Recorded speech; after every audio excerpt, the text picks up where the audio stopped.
¿Qué opina del activismo contra los grupos coercitivos?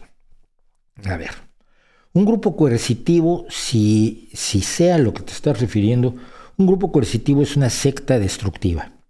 Es decir, es una secta que capta personas para sacarles dinero, para sacarles admiración, para sacarles sexo, para sacarles dedicación plena o dedicación creciente hasta que es una dedicación plena a los objetivos de la secta, misma secta cuyos objetivos principales son obtener más adeptos, obtener más ingresos, obtener más poder sobre un grupo de personas de las cuales obtiene esto: dinero, poder, admiración y muchas veces sexo. Entonces,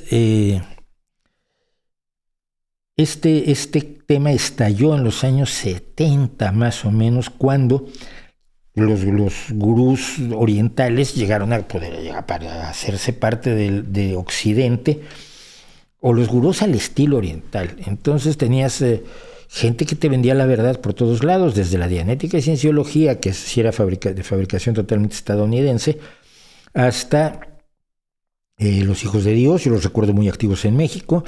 Los Hare Krishnas, que recuerdo muy activos en México, eran pesados como cargar una vaca. Qué cosa más fea. Y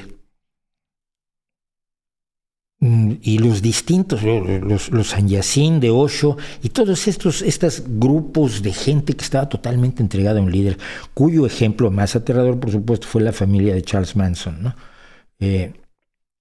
Todos se caracterizan por lo mismo: un líder carismático, un líder que dice tener la verdad. Primero dice que tiene información privilegiada, luego dice que tiene la verdad, y al final siempre resulta que es Dios.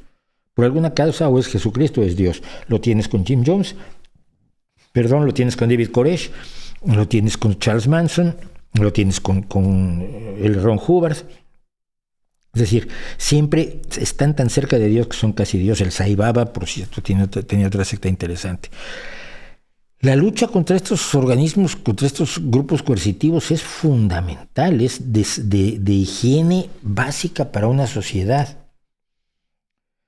Porque creo que un elemento que hay que tener en cuenta, que sustenta por qué la lucha es tan importante, no es que la gente quiera entregarse y se entrega, es que cualquiera en un mal momento puede hacerse parte de un grupo así.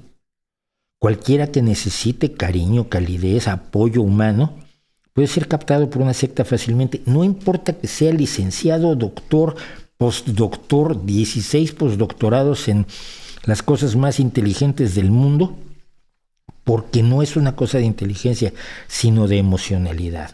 Y esto se demuestra muy fácil con el caso de la secta de Aum Shinrikyo, cuyo líder, por cierto, fue finalmente fusilado o ahorcado en Japón hace pocos meses.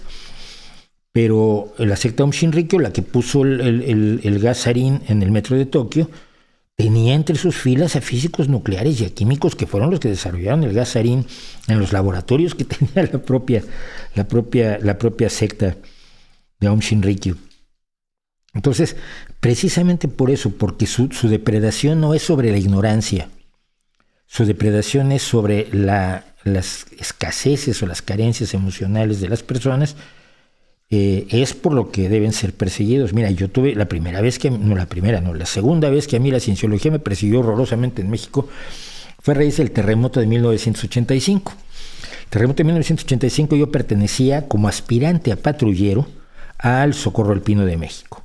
Pero cuando el Socorro Alpino de México decidió que solamente se iba a dedicar a hacer rescates donde fueran necesarias las habilidades de escalada que supuestamente teníamos o que yo estaba desarrollando, pedí permiso de retirarme y dedicarme a otro tipo de cosas. Yo estuve en donde está la reproducción de la fuente de las Cibeles en México, en la colonia Roma, y allí se puso una base donde acopiábamos material y lo distribuíamos a los lugares donde se estaban haciendo rescates, y a donde había personas desplazadas que necesitaban comida, necesitaban mantas, necesitaban toallas sanitarias. Bueno, yo ese día descubrí la importancia de las toallas sanitarias. Eran mucho más urgentes a veces que la comida, la higiene femenina.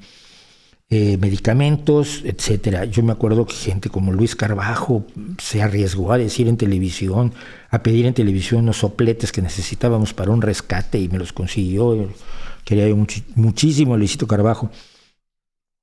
Pero moviéndome yo entre lugares donde había desastres y donde había heridos y donde había personas que habían fallecido, me encontré con que los de la cienciología se habían dedicado a meterle a todas las víctimas vivas una tarjeta en el bolsillo diciendo que ellos los habían ayudado porque utilizaban las técnicas de la cienciología para ayudarlos. Entonces, si sobrevivían, quizás era por ellos, quizás que se pusieran en contacto con ellos cuando sobrevivieran. Esto a mí me pareció aterrador, lo publiqué en el periódico Excelsior y se me echaron encima, pues, como suelen hacerlo, como hienas en cocaína, ¿no? Pero bueno, entonces yo creo que es muy, muy importante y creo que en este momento lo que aprendieron los grupos coercitivos, lo que aprendieron las sectas es que había que ser un poco menos visibles de lo que fueron en su momento la cienciología, los hijos de Dios, los Hare Krishnas, etcétera, y bajaron el perfil. Y entonces es más difícil localizarlos actualmente. Y hay estados que no tienen simplemente mecanismos para detectarlos y perseguirlos, y es una pena.